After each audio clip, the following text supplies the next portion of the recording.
You see, Periyar, though he is arguably the key figure of the Dravidian movement in Tamil Nadu, as many of you would probably know, has strangely or unfortunately had very minimal academic attention or attention from academics.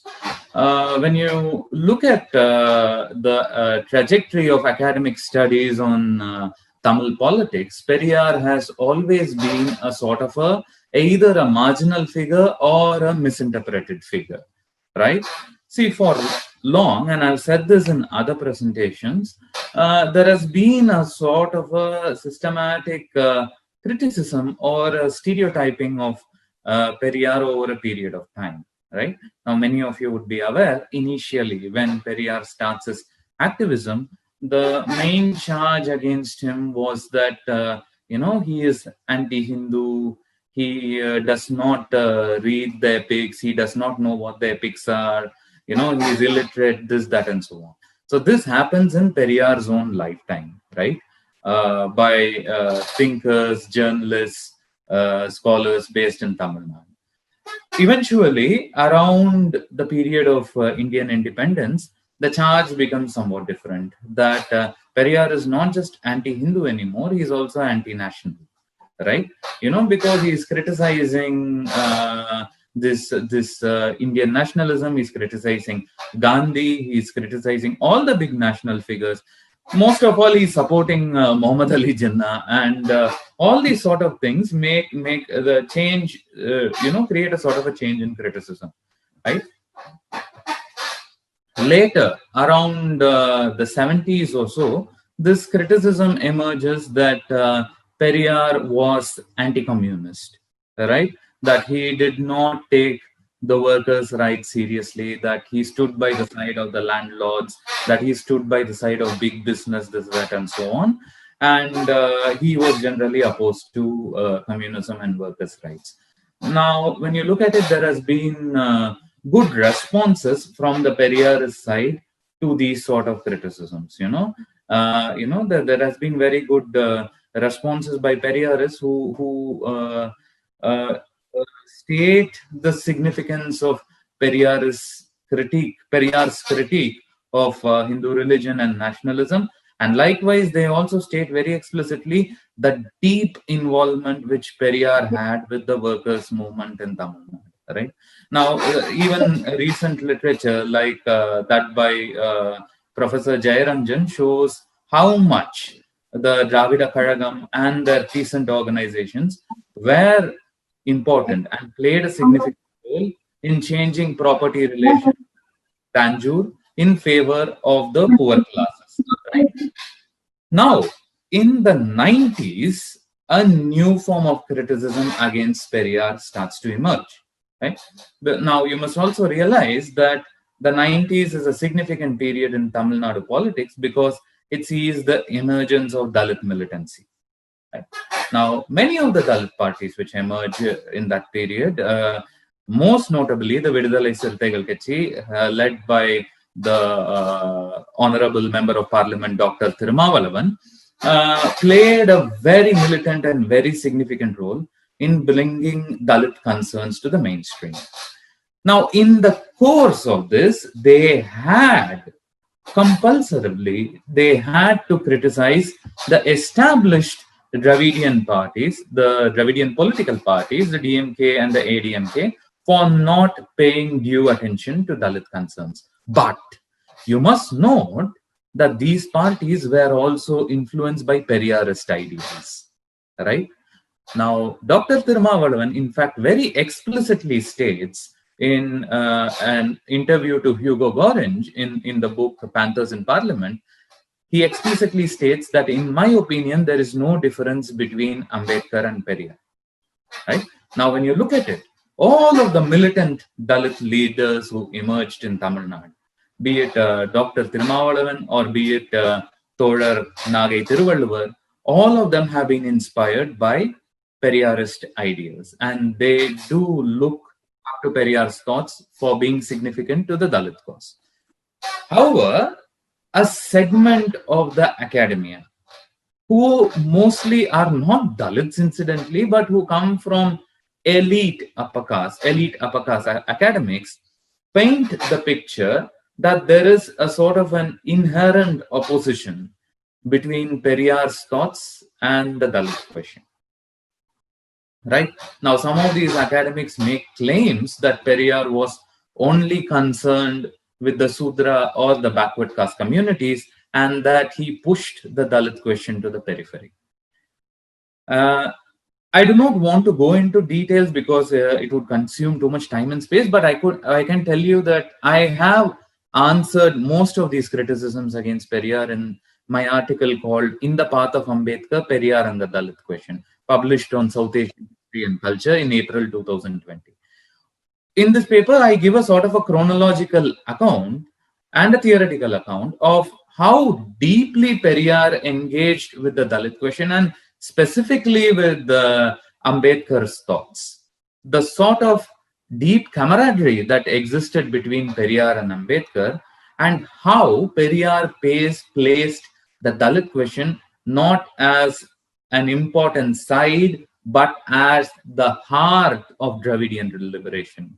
At several places, Periyar is very clear that without Dalit empowerment and liberation, there can be no Dravidian liberation. Right? So Periyar places it at the heart of his Dravidian project, Dalit empowerment. So it is, I think it is not particularly right to say that Periyar did not, take into consideration the Dalit question.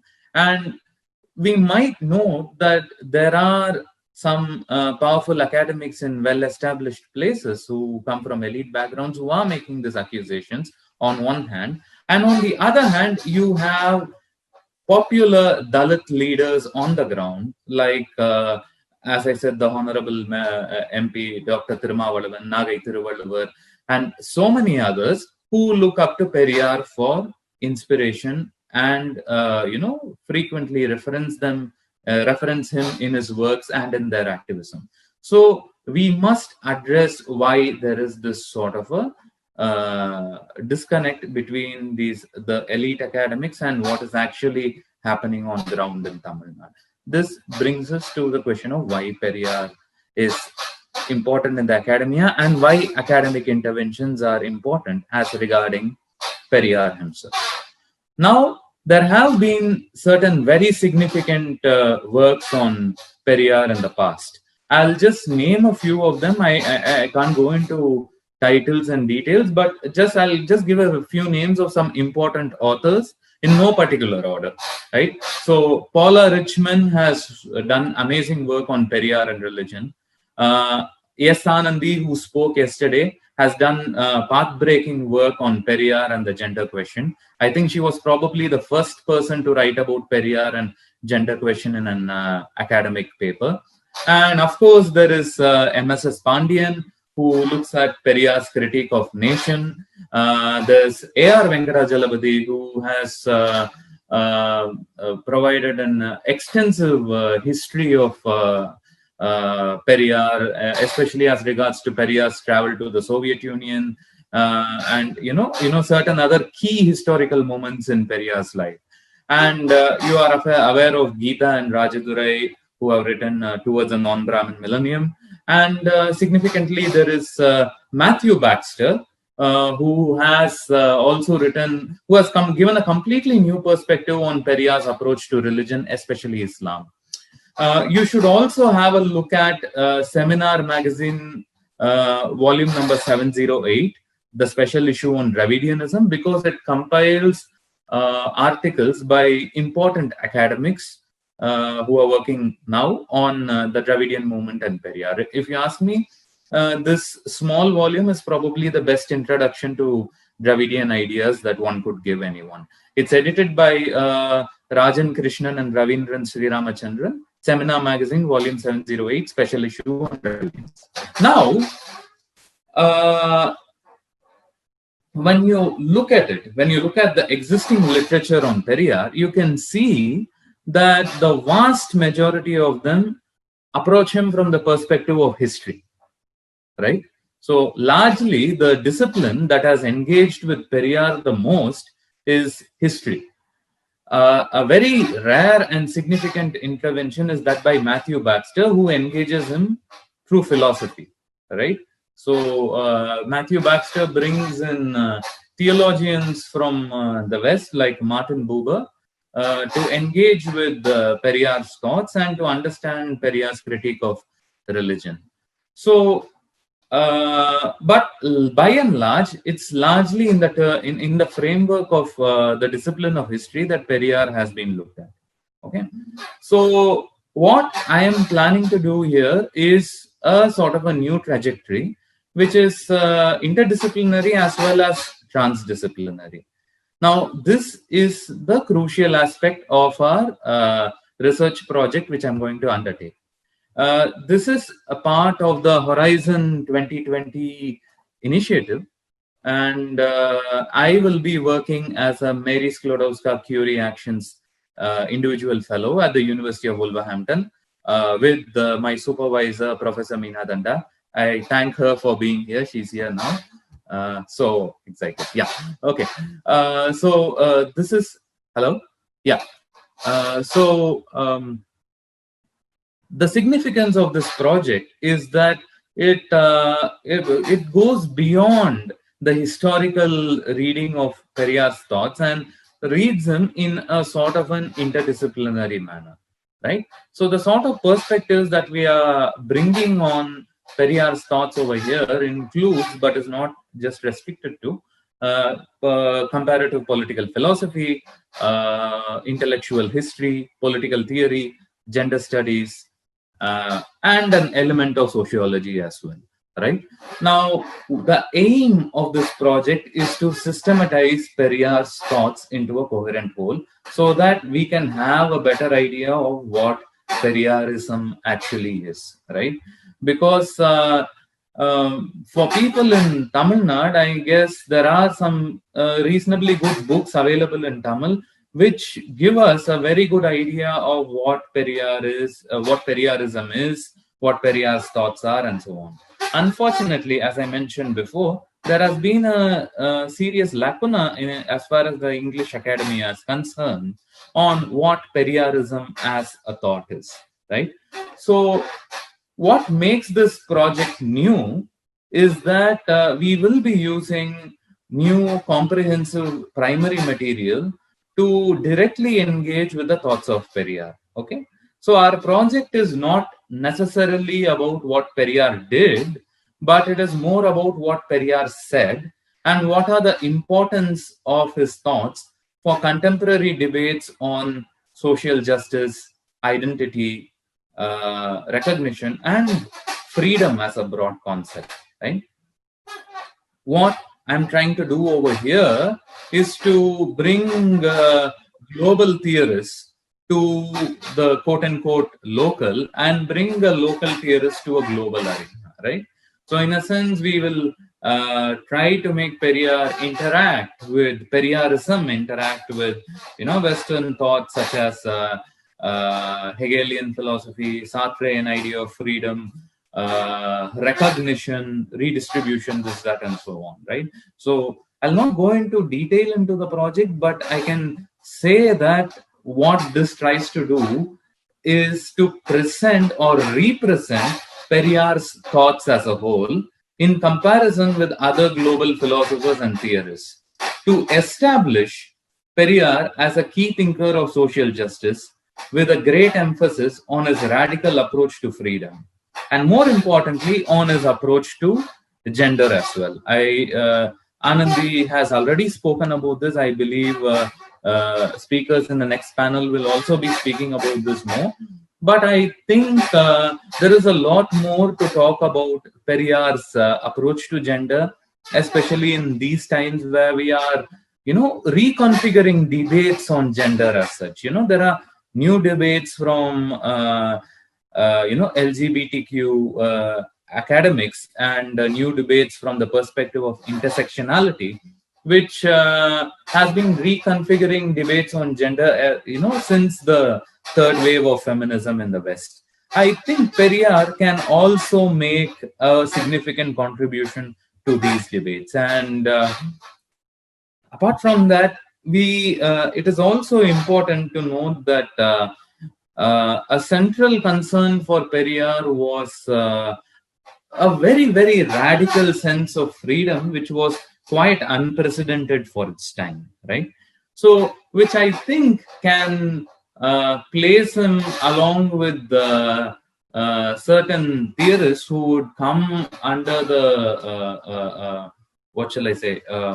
Who come certain theorists and global thinkers who can be categorized as thinkers of the positive liberty tradition, as in people who look as freedom not just as freedom from something but also freedom towards something larger, right? And this sort of positioning of Periyar as a global thinker would believe enable several layers and levels of Tamil activists and academics, especially those coming from subaltern communities, to engage with the debates on a global level, as well as to elicit interest among global thinkers and activists in the ideas, in the thoughts, and in the life of this highly significant thinker called Periyar at a much pan-global level, right? So I think particularly that this sort of interventions in an academic sphere are very important because not only are they, what shall I say, guidebooks for praxis, not only do they mean that we have nice theoretical discussions in universities, but they are also a document for the future, right? So what I think, again, this is why I feel that meetings such as this are significant, is because all of these lay out paths for the future, which is very important in this particular period. You would know that Italian, in an ironical way, the victory of Italian fascism brought about a parallel effect, is that interest in Marxism grew very sharply in Italy at that point of time, right? When after Italian fascism came to power, Italian Marxism also captured the attention of so many intellectuals, so many people who were sitting on the wall, who were unwilling to take a stand. And the Italian tradition of Marxism became much stronger, inadvertently, thanks to Italian fascism. Similarly, in an odd sense, we can say that the rise of Hindutva has also shown a parallel rise of interest in Periyarism. The sort of debates that are going on Periyarism in Tamil Nadu are very rich and are very intellectually significant. And I think apart from being just local debates, they have a potential to become, what shall I say, pan-Indian debates. I strongly believe that activists, intellectuals, academics from other parts of India, right, whether it be from Maharashtra or Punjab or Uttar Pradesh or West Bengal or Bihar, there is a new sort of an interest in Periyar, right? So there is a sort of a historical responsibility which is there on academics on Tamil Nadu to produce works which can go beyond the borders of debates in Tamil Nadu. I'm not saying that debates in Tamil Nadu are not important. They are very important to keep the richness of the Dravidian legacy alive, but that alone is not enough. There is a necessity to go beyond these borders and reach out to new audiences in India and across the world, right? So on that note, let me conclude with emphasizing the need for a collective. The collective such as which I see is forming over here. I personally think that what we need today are three trams, right? three trans.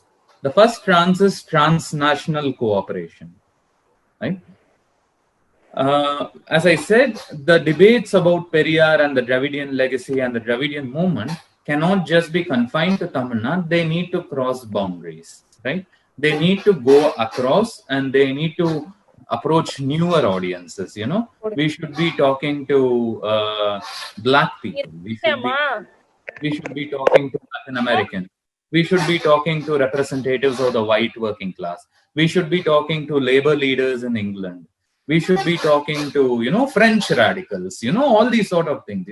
We have so many avenues where we can go to. We should also talk to Japanese radicals. I'm saying, everywhere. This sort of transnational interventions and solidarity and network building is very important. And I think the global Tamil diaspora, who have played a key role in organizing this event today, can play a significant role in such a process, right?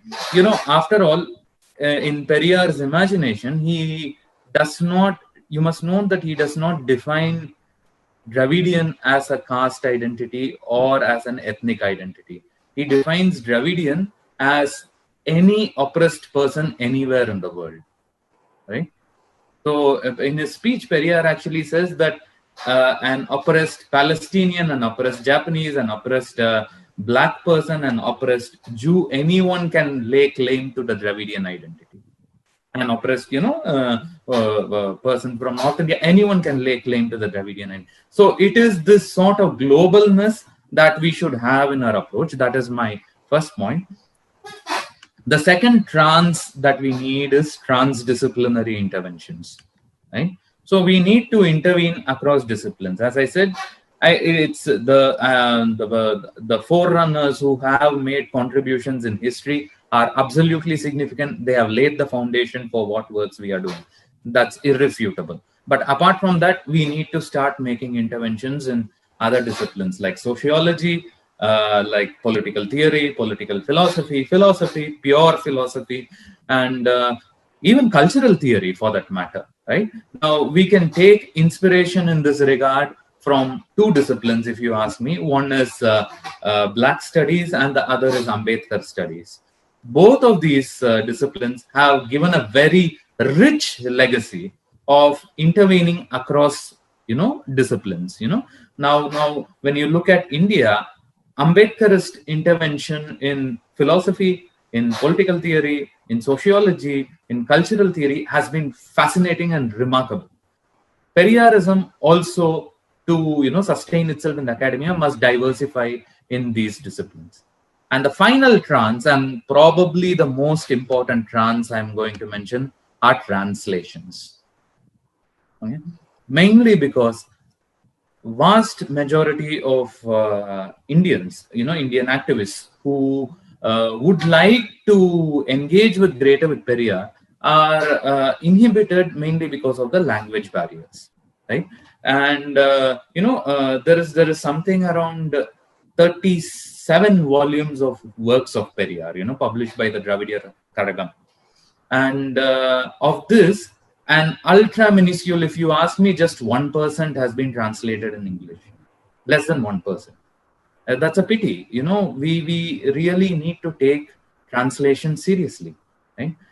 Translations will enable us. Translations are not just, putting one thought in another language, but it is a way of talking to the world, right? It's a way of talking to someone else and to try to convey your experiences and your ideas to a completely different world, and in that process get some of the world into yourself, right?